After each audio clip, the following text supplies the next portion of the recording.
before coffee. It's Wacky and Weird Wednesday, and boy do we have some wacky stories for you. Dog killers, whales getting beached, hey, maybe even Nessie sightings.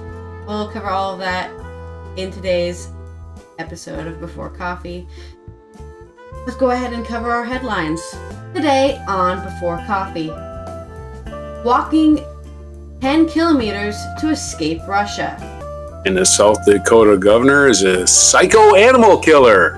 Beached whales and a Nessie sighting. And Casey Jones, you better watch your speed. Do we know the actual story of how Casey Jones died? Daniel Radcliffe does not want to apologize to J.K. Rowling. Those stories and more, which is Mother Goose Day and also May Day, May 1st, 2024 on Before Coffee.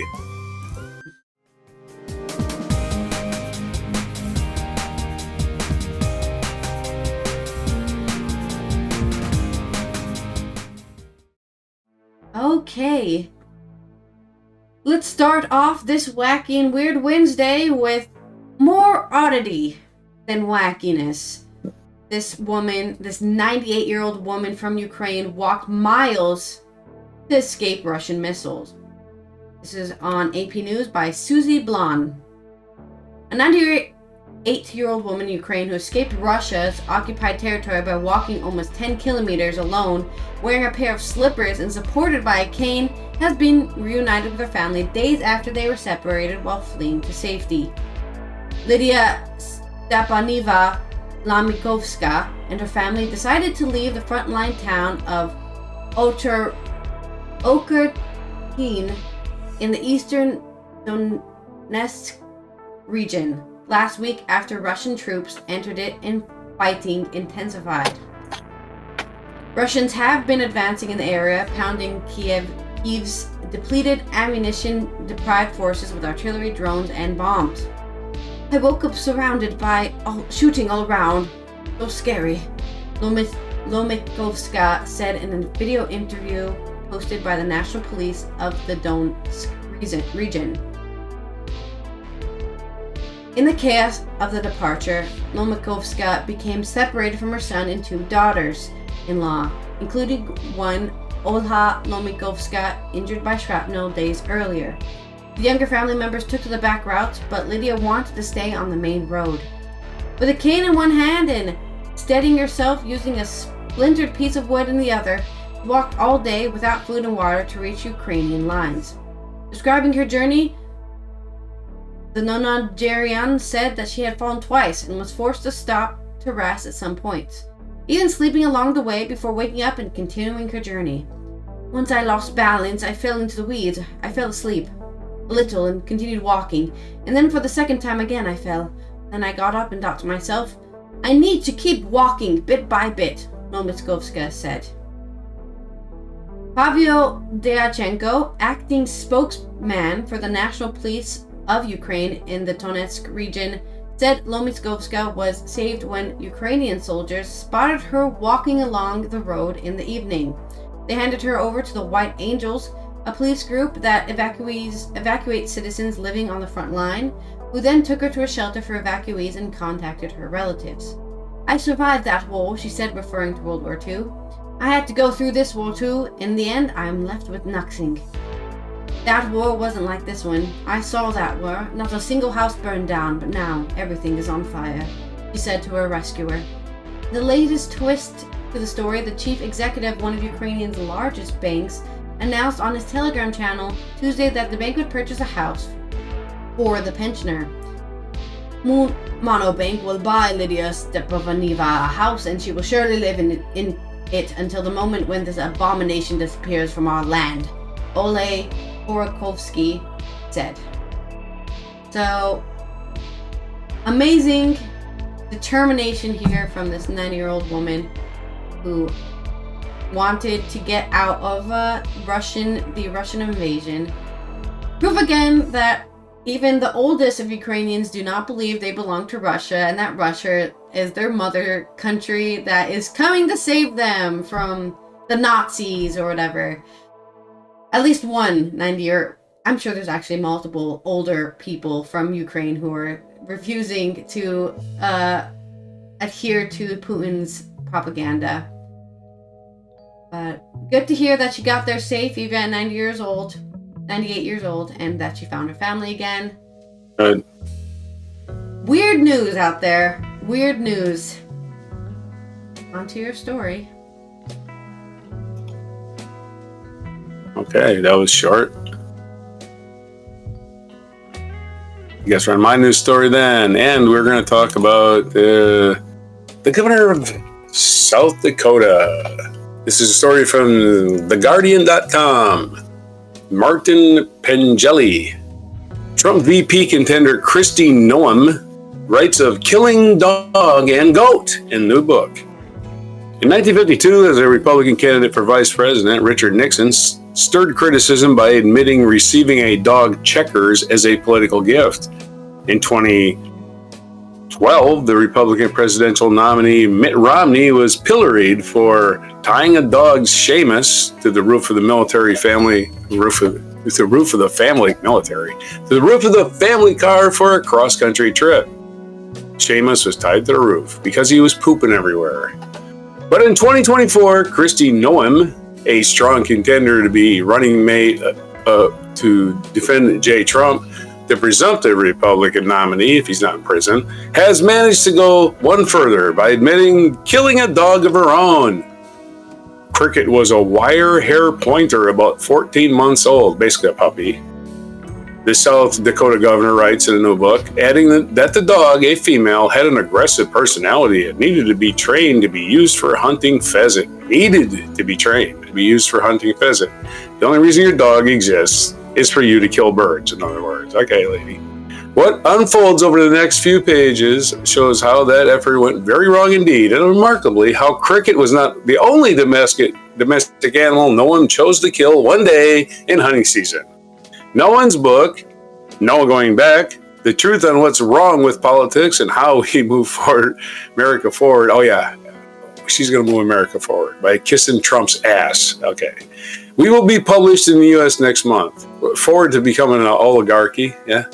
The Guardian, I obtained a copy. Obtained the copy. Didn't buy one, Hopefully not putting money in her pocket.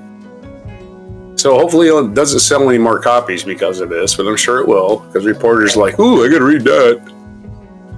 Like other aspirants to be Trump's second vice president who have ventured into print, Noem offers readers a mixture of autobiography, policy prescriptions, and political invective aimed at Democrats and other enemies.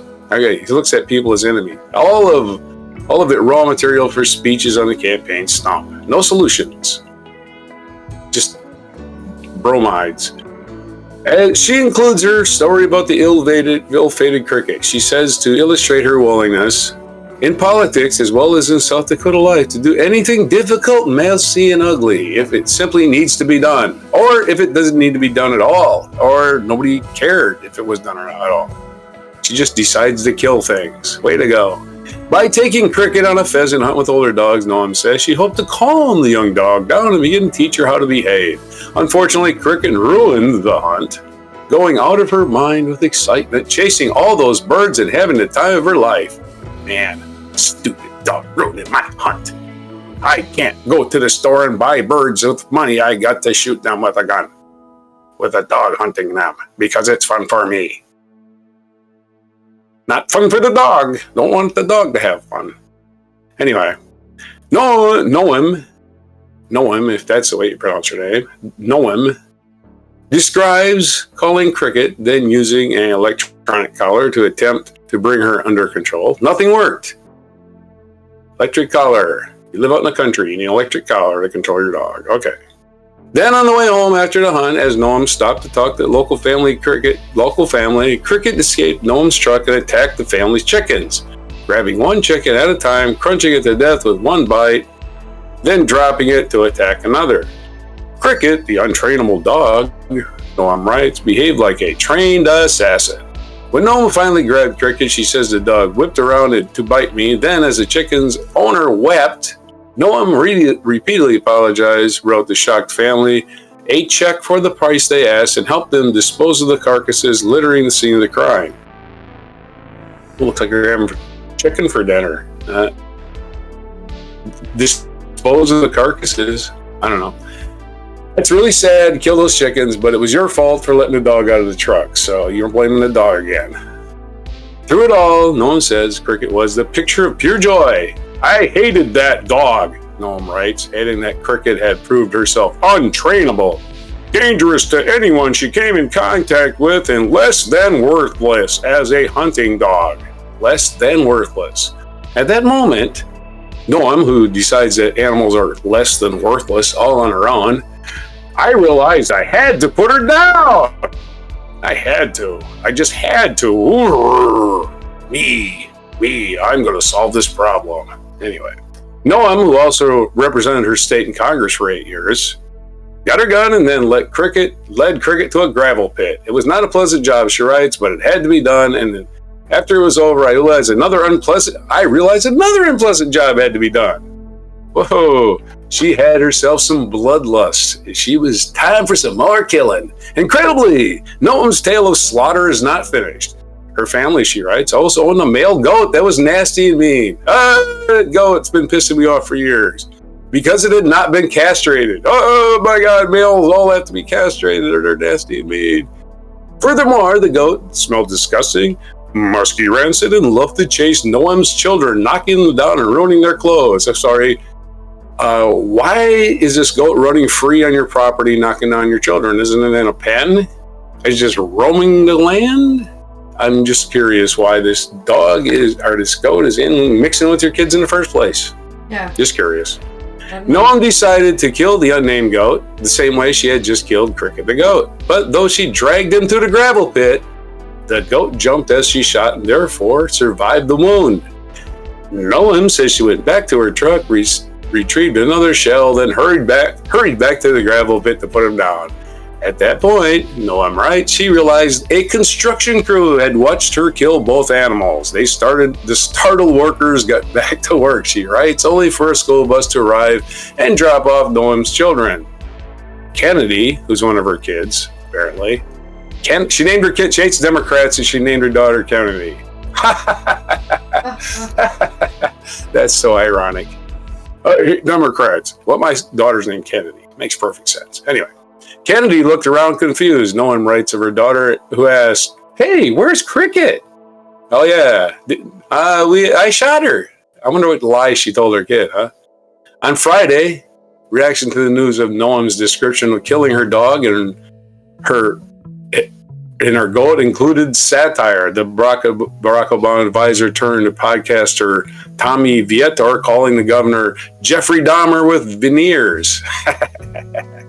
Well, she didn't eat. I don't think she ate the dog after she killed it, right? Yeah. Veneers, of course, are those fake teeth that rich people have that make it look like they were born with those perfect teeth. Anyway. Yeah.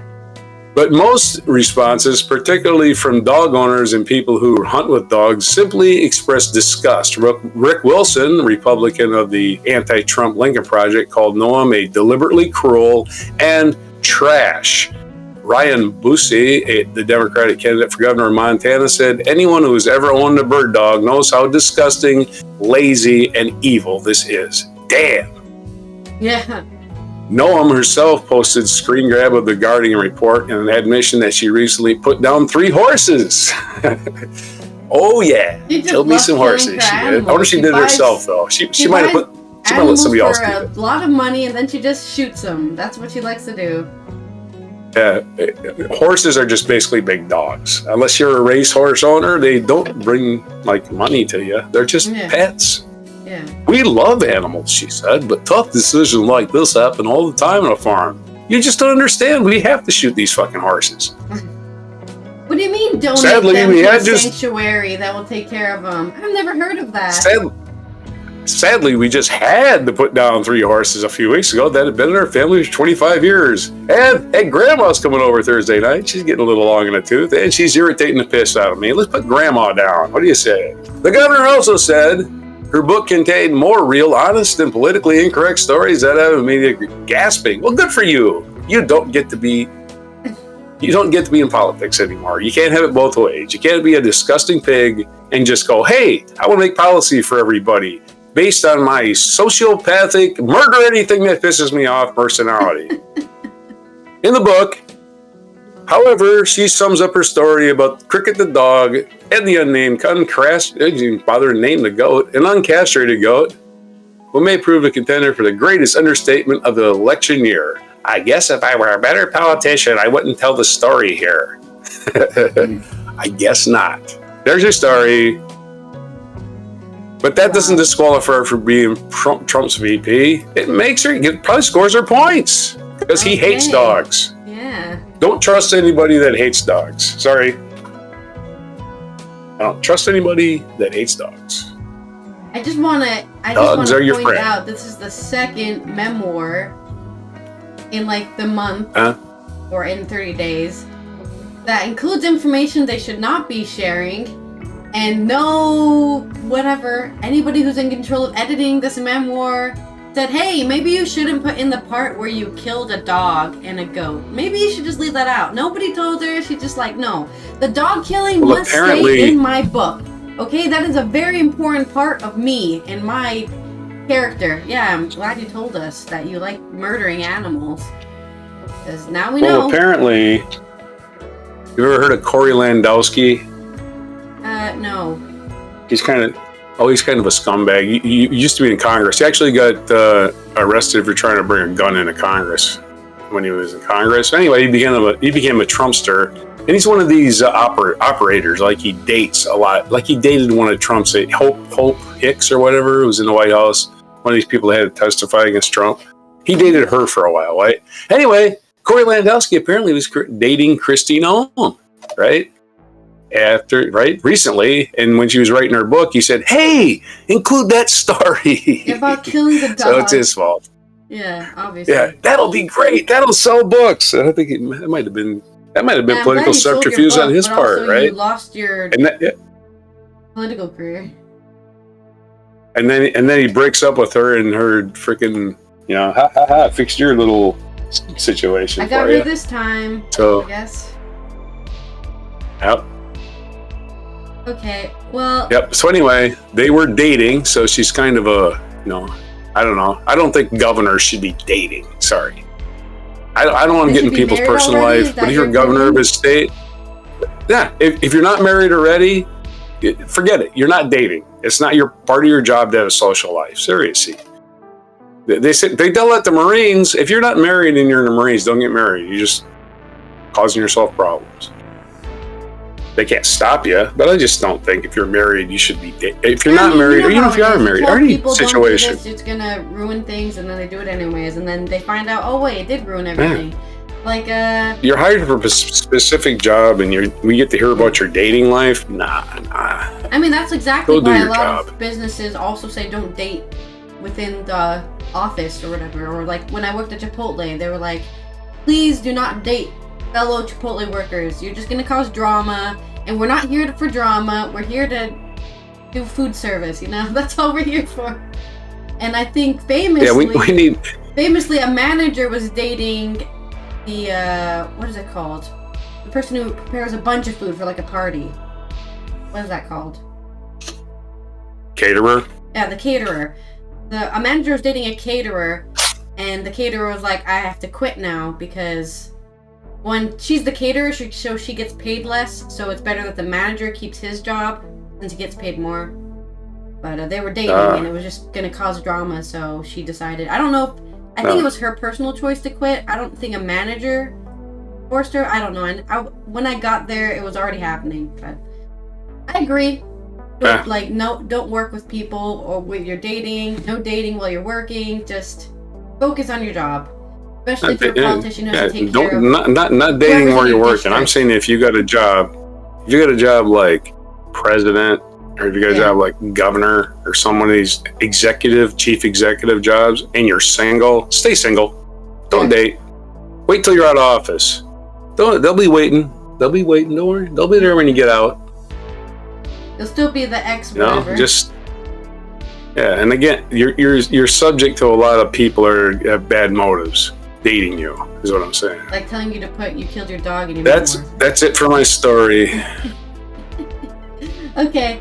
In some What's that? not so positive animal news. This happened last week, coming out of Al Jazeera by, I don't know if it was actually written by anybody. Did anybody write that? No, just the source is Al Jazeera and other news agencies.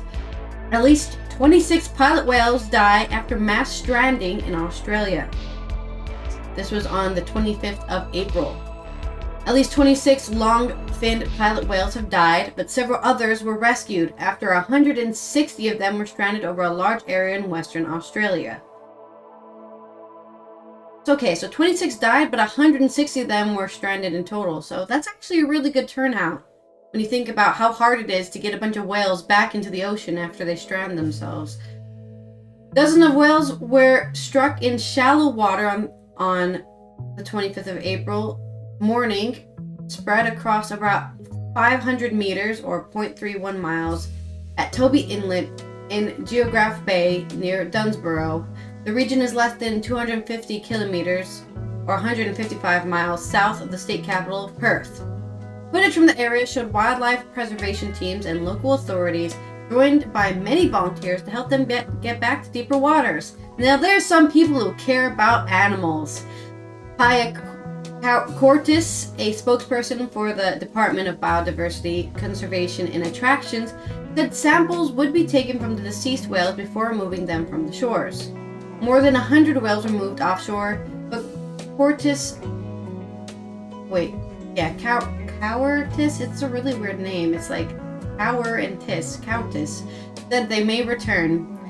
We've got vessels out here on the water, and we've all got a spotter plane up in the air that's doing searches over every couple of hours to see where they are, he said. So far, so good. They haven't made it back to shore.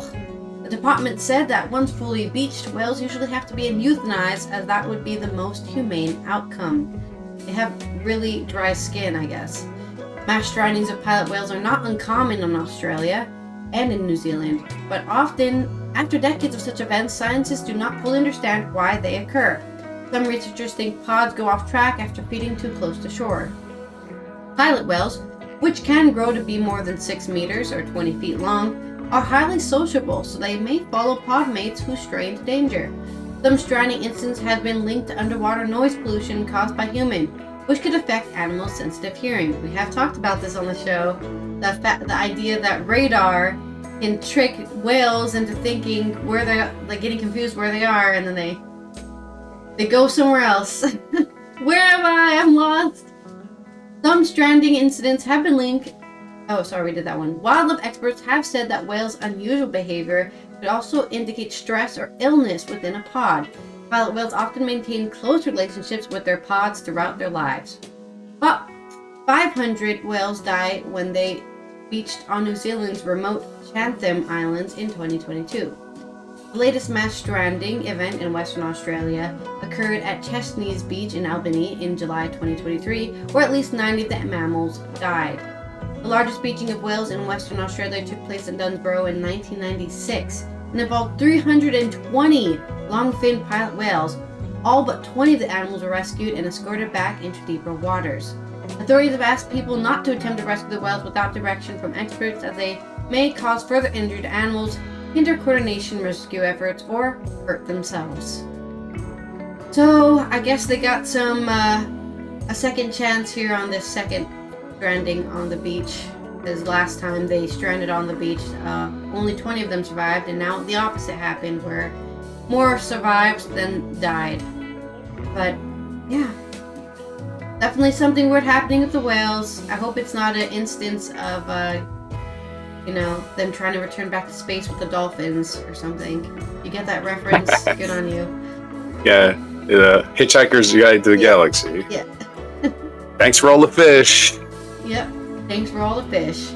More water news. This is from Body Today, provided by Canadian Press.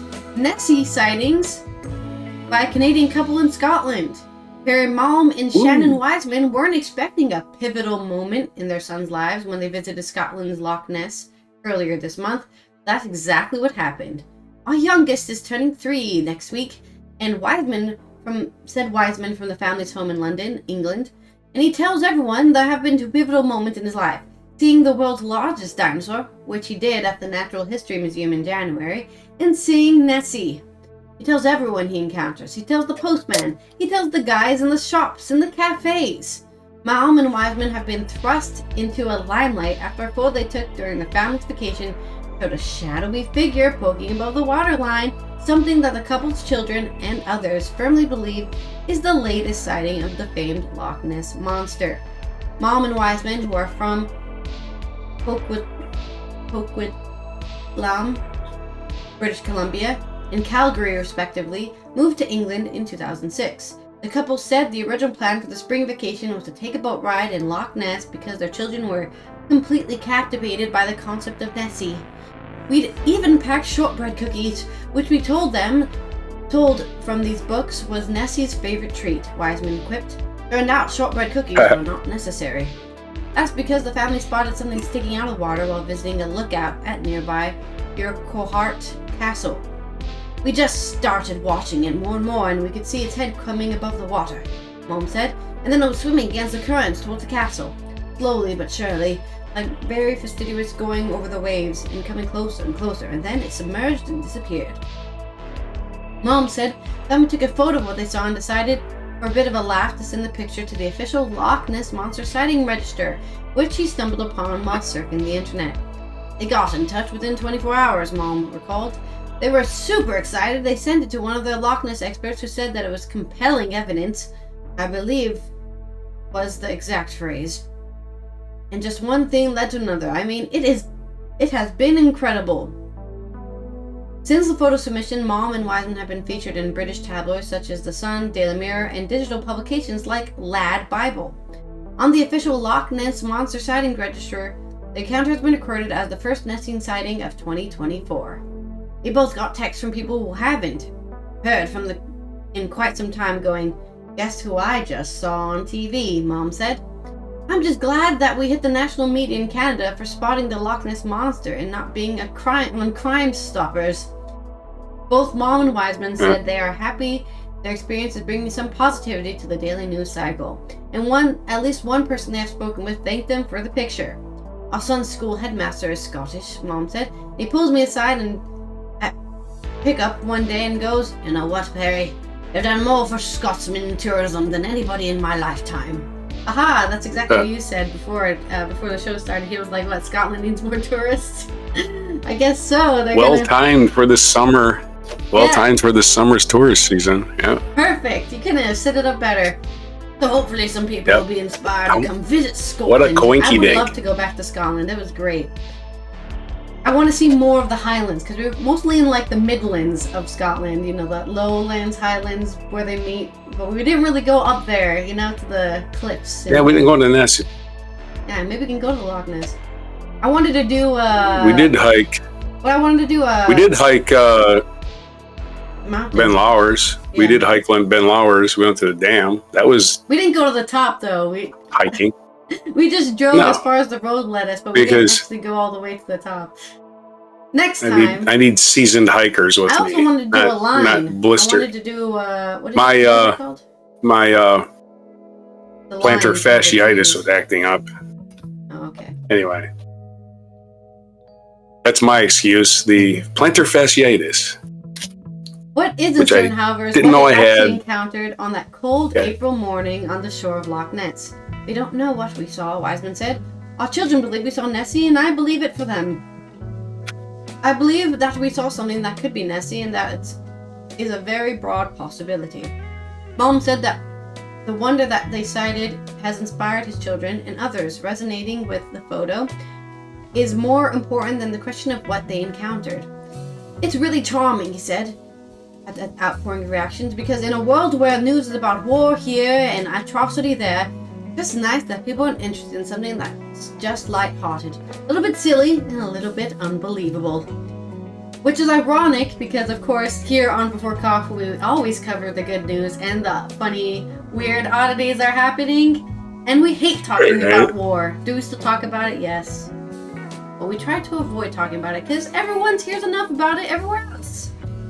But Right. there's our little ad for our own show there. And yeah, 2 wet stories, I guess. On 2 yours. I found a Loch Ness song. You found the Loch Ness song, okay. Well, there's a few. Most of them by children. This one was written by Johnny Cash's son, John and June Carter's son. It's John Carter, so maybe. I found a Loch Ness song. Oh yeah. I didn't listen to it, but. Cool. Okay. Well, yesterday we covered the anniversary of the death of Casey Jones, so that made me want to go do some investigating of, whoa, what happened there? It can't be just the Grateful Dead song got it all right. He was on cocaine. No, that can't be it. So we're good. This is a story from frightwaves.com. Real Jekyll. Casey Jones, you better watch your speed. The line from Casey Jones by Grateful Dead might be iconic, but it's more fun than factual.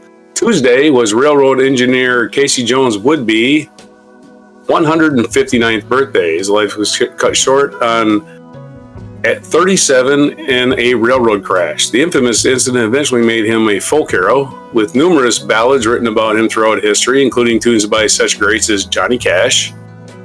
John Luther Jones got the nickname Casey from his roots in Casey, Kentucky, where he spent most of his childhood. He began his career in the industry as a telegrapher at Mobile and Ohio Railroad at 15 years old, according to biography.com. Yeah, 15-year-old. Back in the old days, telegraphs, before there was telephones, there was telegraphs, and a telegrapher would hire a runner. You know, you type the dashes and dots into your little thing, and the other end it prints out dashes and dots, and or you read the dashes and dots and you write them down, and you run that information to a runner. And that's usually like a 15-year-old kid. Of course, a 15-year-old kid could do it too, but anyway, long story short, which I already made it long. In 1884, Jones was promoted to flagman and moved to Jackson, Tennessee, where he met his wife, Joanne Janie Brady, with whom he had 2 sons and a daughter. John Luther Casey Jones, wait, that's the picture caption. He moved up to the ranks during the heyday of the railroad and eventually secured a job as an engineer at Illinois Central Railroad. It was while he held his position that Jones died on April 30th, 1900 in an act of self-sacrifice. Legend has it, he enjoyed the speed of the rails and was an aficionado of the whistle. On this particular day, he was operating the train at high speeds to make up for lost time, something he gained a reputation for. He was known for his ability to keep trains on schedule, but sometimes at dangerous speeds. In an unfortunate last-minute decision, Jones volunteered to cover for sick worker, which put him on double shift. He headed southbound on engine 382 along with the company fireman Sam Webb, with numerous passengers on board, according to the Casey Jones Museum. They were an hour and a half behind, but Jones was determined to make it on schedule and push the train to almost 100 miles per hour. Turning into Vaughn, Mississippi, Webb spotted a freight train stalled on the tracks ahead and called out a warning to the engineer. Jones then made his final move, which would go down in history. He told Webb to abandon the train and use his strength on one hand on the brake, the other on the whistle to warn others ahead. The trains collided as Jones attempted to hold the brake. The damage to both trains was severe. However, everyone survived but Jones, who died from a throat laceration, is still clinging to the brake and whistle. It is likely that his decision to remain on the train saved the lives of everyone else on board. The heroism of Casey Jones may not be known today not for mourning co-worker in the Illinois Central Railroad. Engine wiper Wallace Saunders wrote the folk song The Ballad of Casey Jones not long after the accident. The song was performed by many others and sold to vaudeville artists. Various versions arose throughout history, with Johnny Cash's version being the one of the closest in historical accuracy in terms of facts and to the original ballad in recorded modern music. While Grateful Dead's Casey Jones is a well-known piece of American history, it is not a version of the original ballad and is historically inaccurate. One of the major plot differences is the song statement that Jones was on drugs at the time of the crash. According to Jones' widow, the ballad includes inaccuracies as well. An unflattering line in the later version of the folk ballad painted her wrongfully as unfaithful. It said Casey Jones' children shouldn't cry because they had another papa on the Salt Lake line, according to the Time magazine article. Wow, that's really slanderous. Jones' widow became adamant about keeping the record of Jones himself and his story straight. In 1928, she went as far as filing a lawsuit against a movie studio that tried to make a film on Casey Jones without her involvement or permission. She often spoke out against articles misrepresenting any detail of her husband's narrative. Time noted that she had written a letter to its editor in regard to an article that had misidentified the number of the train he was on. She warned the publication never to write about Casey Jones again. Janie Jones had died at the age of 92 on November 21st, 1958, having never remarried. So there's possible that Casey Jones had cocaine in his system, because they did put cocaine in Coca-Cola in those days. And maybe he was, right? Yeah, maybe. I don't know, I'd have to look that up. When did cocaine... Wasn't it coca leaves, not actually cocaine? In You're saying there's a difference between cocaine Coca-Cola.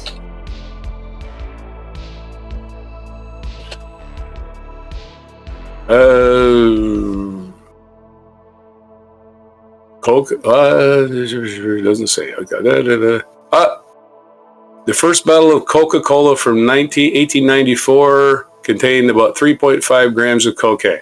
So 6 years later, Casey Jones crash happened. There was still cocaine in Coca-Cola. So he could have been high on cocaine. We don't know. It definitely kept him alert on the old break. Yeah, I guess so. Seriously, high on cocaine is not going to make him a bad engineer. It's probably just going to make him more anxious to freaking get to where he's going. That's about it. Yeah, maybe. He's going to make him alert for sure. That's for 100%. So saying he wasn't high on cocaine, I don't know. Coca-Cola was a popular drink and it had cocaine in it. So we don't know. They didn't do drug testing in those days. Back to you.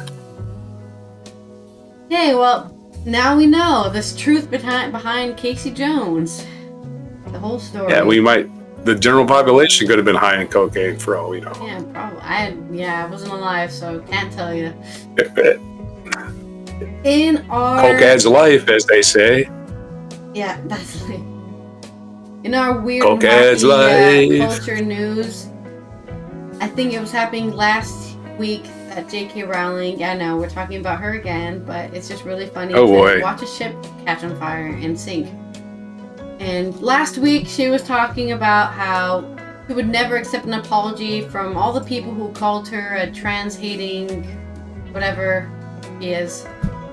And what are they gonna apologize for? Star Daniel Radcliffe literally has not talked to her since the movie came out. Like, since he said, "I support trans people," he's not said a single word to her. This is from Guardian. And why should he? The Guardian on the film section. Harry Potter star Daniel Radcliffe described his rupture with J.K. Rowling over trans rights as really sad, and that despite her role in his life as the creator of Potter, it doesn't mean that you owe the things you truly believe to someone else for your entire life. Radcliffe's comments came in an interview with The Atlantic and marks the first published remarks by one of the principal casts in the Potter series since the publication of the cast review of Gender Identity Services, which we did talk about, I think, was it on Monday or Tuesday? I can't remember when we talked about it, but we talked about the cast review, and it was the whole idea of what is the actual effect of puberty blockers on young trans youth, and is that good or bad, blah blah blah blah blah.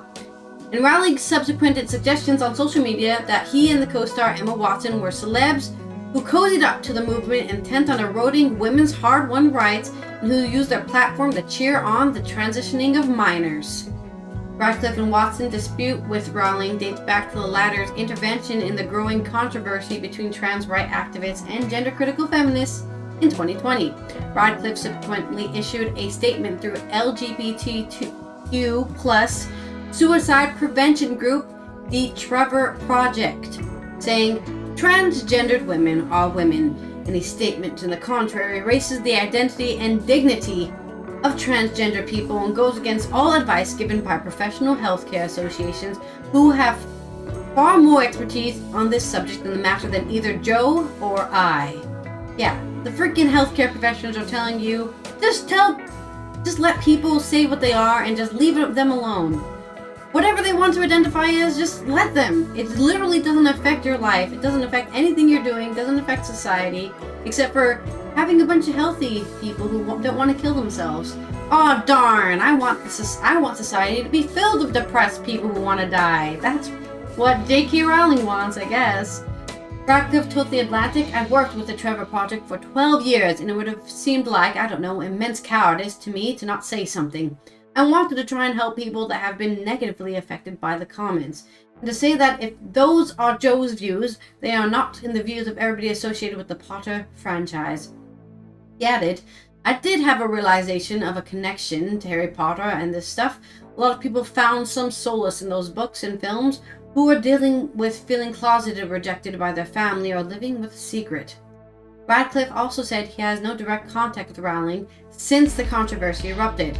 "It makes me really sad, ultimately, because I do look at that person that I met, the times that we met, and the books that she wrote, and the world that she created, and all of that is to me so deeply empathic." Yeah, how somebody who can be so empathic just bullies people on the internet is amazing. In 2020, Radcliffe had been joined in opposing Rowling's position by Potter co-star Watson and Rupert Grint, as well as Fantastic Beasts and Where to Find Them star Eddie Redmayne. Of the British media's response to their statements, Radcliffe said, "There's a version of, are these three kids ungrateful brats? That people have always wanted to write and they are finally able to, so good for them, I guess. Obviously Harry Potter would not have happened without Rowling, though nothing in my life would have probably happened the way it is without that person. But that doesn't mean that you owe things you truly believe to someone else for your entire life." He added, "I will continue to support the rights of all LGBTQ people, and I have no further comment than that." I agree. Trans rights are human rights. There's nothing wrong with people identifying as another gender at all. In my mind, I'm a gender abolitionist myself because I think a lot of societal problems are the fact that we constantly, I'm almost obsessed with it now these days. Constantly we're always going, men do this, women do this. I hate women because they're all like this, and I hate men. We're constantly othering each other when humans that's where are the least. She grew up in England. Yeah. Humans are the least. England, they would castrate you for being homosexual until like 1965. I know. But what does that have to do with what I'm saying? It's that provincial European mentality, that's what. Well, there you go. You're generalizing the UK with the entirety of the European continent and Asian continent, which is not fair. I didn't invent the word. I'm just saying. You're right. I'm generalizing, but I'm just saying what society has had issues with not only sexual identity but also gender identity currently. Doesn't mean you should, just because they have a historical problem with it, doesn't mean they can't not do it. They could just not do it. Well, here's my impersonation of a white Englishman 100 years ago responding to anything J.K. Rowling says. Oh, that's quaint. She's a woman.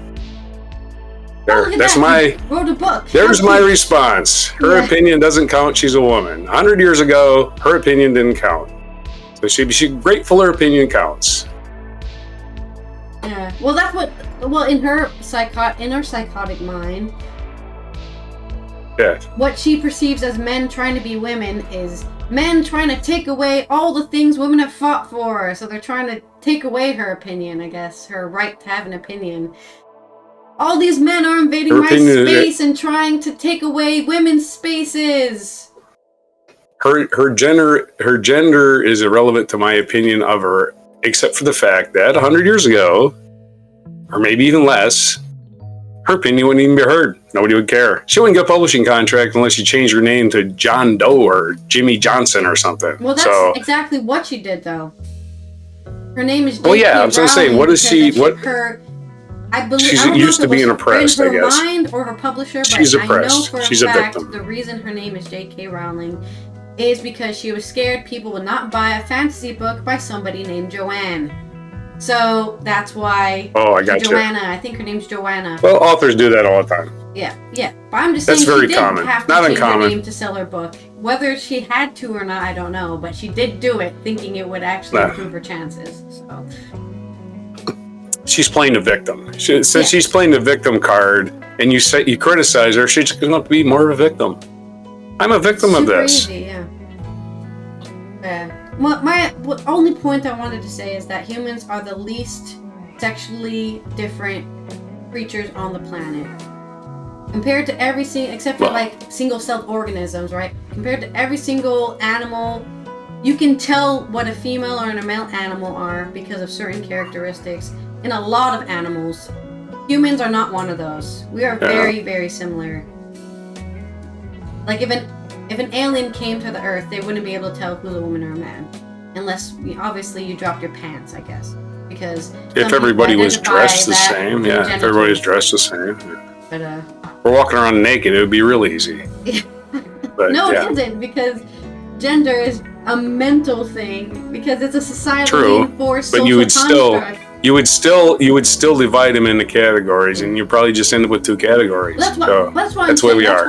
We're simplifying things because I hate having to be constantly playing category of expectations. Because I am a woman, I have to be doing this. I have to act like this. I'm probably doing this over there because I'm a woman. And just ask me. I'll tell you. I have no secrets. I don't even know how to keep a secret. So if you want to know, I'll tell you. You don't have to make any assumptions here on the Ally show. You don't know how to keep a secret. I'm not telling you nothing. People are so scared to ask questions. They just want to generalize and assume. Anyways, that's my story. Daniel Radcliffe still supports trans lives and doesn't want young LGBTQ people killing themselves. What a great guy. To this day in history. I need my lifestyle endorsed by celebrities, otherwise I don't feel right. 1840, on this day, the world's first postage stamp was released in England. It was created by Sir Rowland Hill and became known as the penny black. Yeah. Happy birthday to the postage stamp. 1851, on this day, the Great Exhibition of 1851, which is aptly named, opened in London in the Crystal Palace, which was designed by Sir Joseph Paxton.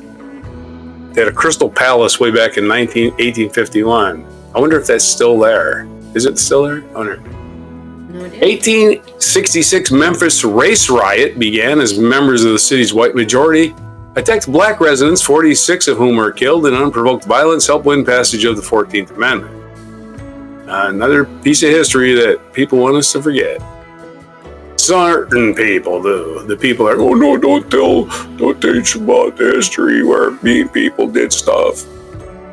1898, the Battle of Manila Bay ended in the defeat of the Spanish Pacific Fleet by the U.S. Navy, resulting in the fall of the Philippines and contributing to the final U.S. victory in the Spanish-American War, which was just started by a newspaper publisher, William Randolph Hearst.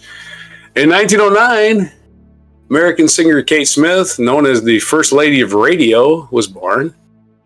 On this day, 1924, iodized salt first went on the sale in the United States, available at grocery stores. In Michigan, the state was then part of the region known as the Gotray Belt, which refers to the enlargement of the thyroid gland due to iodine deficiency. In 1931, the Empire State Building in New York City officially opened. For 4 decades, it was the tallest building in the world and is considered a U.S. landmark. We've been to the top of it. Yay! Orson Welles in 1941, considered by many critics to be the greatest film ever. Citizen Kane was released on this day in 1941. 1960, while on a reconnaissance flight deep inside the Soviet Union, a U.S. U-2 plane was shot down and its pilot, Francis Gary Powers, who worked for the CIA, was taken prisoner. The resulting confrontation between the United States and Soviet Union became known as the U-2 incident and gave name to the popular Irish rock band. 1961, the first major airplane hijacking within the United States occurred when a man forced a commercial airline en route from Miami to Key West, Florida, to detour to Cuba. So on this day, 63 years ago, the hijacking to Cuba became a meme before the word meme even was existed. Hijacking to Cuba became a thing, like a running joke, monologues, and comedians and stuff. In 1971, Amtrak, the federally supported corporation that operates nearly all intercity passenger trains in the United States, began service. Happy birthday to Amtrak. 1991, American baseball player Rickey Henderson stole his 939th base of his career, surpassing Lou Brock's Major League Baseball record. I remember Rickey Henderson. Rickey Henderson was never on first base for long. If he got on first base, he was going to second base. It was just, what was going to happen. First pitch, second pitch, third pitch, didn't matter. He's gone. He tried to steal every time he was on base. Rickey Henderson. Wow. He was exciting. Plus, he also hit a lot of home runs. I think he holds the record still for leadoff home runs. You know, first guy up in the game hits a home run. Rickey Henderson did that a lot. Wow. Yeah, one of the greatest players of all time. Doesn't get his due, I think, because he didn't give a lot of interviews. 1999, the body of British mountaineer George Mallory was discovered on Mount Everest some 75 years after he and Andrew Irvine disappeared while attempting to become the first people to summit the peak. Well, did anybody find Andrew Irvine? Yeah, there's your quest. Be like a Pokemon game. Find the dead people on Mount Everest. 2004, European Union was enlarged to include the new member states of Cyprus, the Czech Republic, Estonia, Hungary, Latvia, Lithuania, Malta, Poland, Slovakia, and Slovenia. Slovakia and Slovenia should be a song. Man, they got some weird shit for time capsules. I'm not going to read those anymore. They're weird. They don't even give you any information. Anyway, featured event, 1889. On this day, 1889, May Day, traditionally a celebration of eternity of spring marked by dancing around the maypole, was first observed as the labor holiday, designated as such by the International Socialist Congress. It is a worker holiday. And featured biography is Arthur Wellesley, the first Duke of Wellington and the Prime Minister of Great Britain. He was born May 1st, 1769 in Dublin, Ireland, and died September 14th, 1852, at the age of 83 in Walmer, England. Other birthdays today: Calamity Jane, American frontierswoman, who was born in 1852. Judy Collins, who immortalized in a song by Crosby, Stills, and Nash in the song Sweet Judy Blue Eyes. Judy Blue Eyes. Judy Collins' birthday. She was born in 1939. She is 85 today. Joanna Lumley, British actress, born in 1946. Tim McGraw, American musician, born in 1967. Son of Tug McGraw, baseball pitcher. In 1969, one of my favorite directors, Wes Anderson, American director and screenwriter, was born on this day. And what other day is it besides Wes Anderson's birthday? It is, besides May Day, it is Silver Star Service Banner Day. And I'm pretty sure you get a Silver Star Service Banner if one of your children was killed in action. Sacrifices American service members have made for our country is days for Americans and service members who have been wounded in combat, are sick, and those who are dying. The Silver Star is a medal of the highest honors it can receive.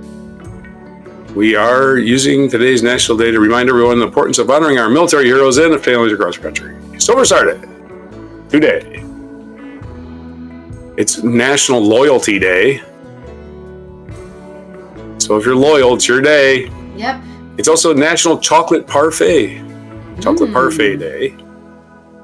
Mother Goose Day. National Mother Goose Day.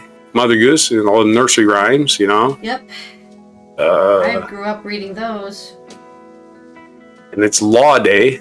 It's just a Law Day. Every day is Law Day. And speaking of law, it's School Principals Day. And who lays down the law in your school? The principal Fuck the principal. does. They suck. National interpreter. What? I said fuck principals. They suck. Bunch of narcs. Oh, man. Oh, stop it. It's a hard job. It's like being a prison inmate. I'm sorry, a prison warden.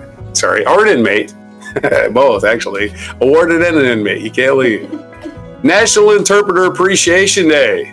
There you go. If you know somebody speaks another language, go, wow, how do you do that? And appreciate it. National Skilled Trades Day is day, and of course it's May Day. So it's National Skilled Trades. Is school principal a skilled trade? I'm not sure. I think skilled trades, they mean somebody that can make things. Yeah, somebody that's like making Jones, something. Right? Casey Jones, yeah. He was a skilled Casey Jones. He took the shift of his co-worker who called in sick and decided, I'm going to make this train run on time even if it kills me. And it literally did. Yeah. What a skilled guy. Casey Jones, what's your speed? Those are it for May Day, May 1st, 2024, and before coffee. Okay, this has been Allison here for a wacky and weird news. I hope you enjoyed those stories, and comment down below if you have any wacky and weird news going on in your life. Don't forget to subscribe to the Ally and Rog channel for some more Before Coffee news updates. And Subscribe. And turn on that notification bell if you want to be notified when a new episode is posted. Have a good day. Have a good Wednesday. It's hump day, as they call it. So soon it'll be the weekend again. And we will see you next time. Here is your mic drop moment.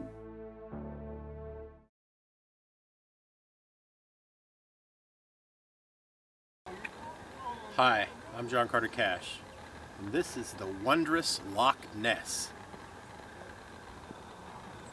I'm going to sing my song Loch Ness Monster now, which will summon the beast.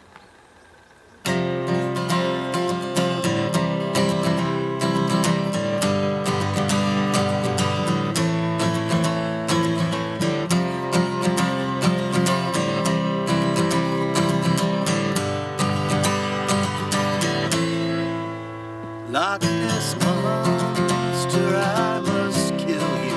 I'm growing tired of all these stories. With my love, you lie sleeping beneath the tired and crumbling dwelling. Down below the cold gray water, it tweets between the ragged stones. Loch Ness Monster, I must kill you. Stab you through with sword and camera. They'll pay high price for your body. Mount you in the Smithsonian.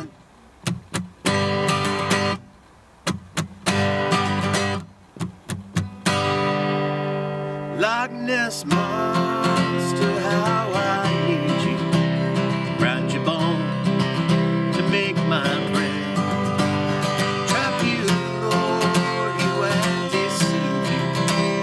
Stab you through till you are dead. No more rifling tabloid covers. Now the photos on the New York Times. Loch Ness Monster, I must kill you, and the glory will be mine.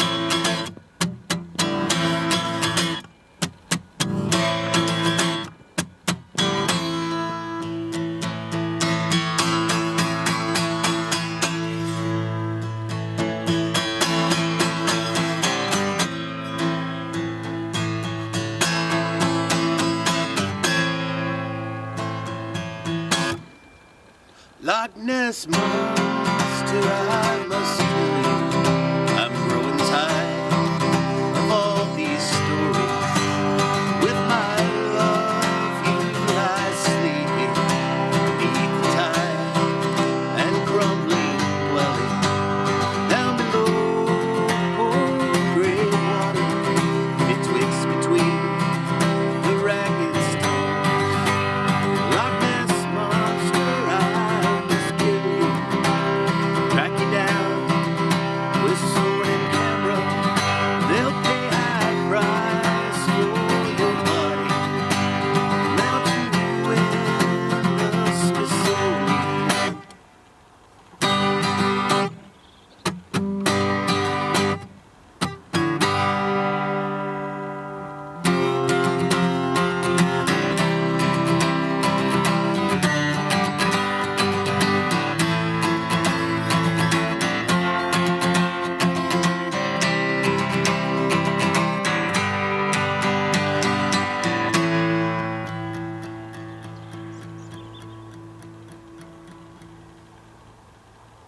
Did he show up?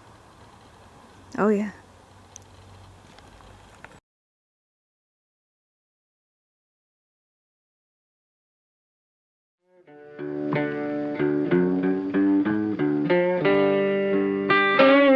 Be sure to hit the like, subscribe, and notify buttons, and follow our other channels, Toxic Alley, History of Gravy, and Scratchy Old Records.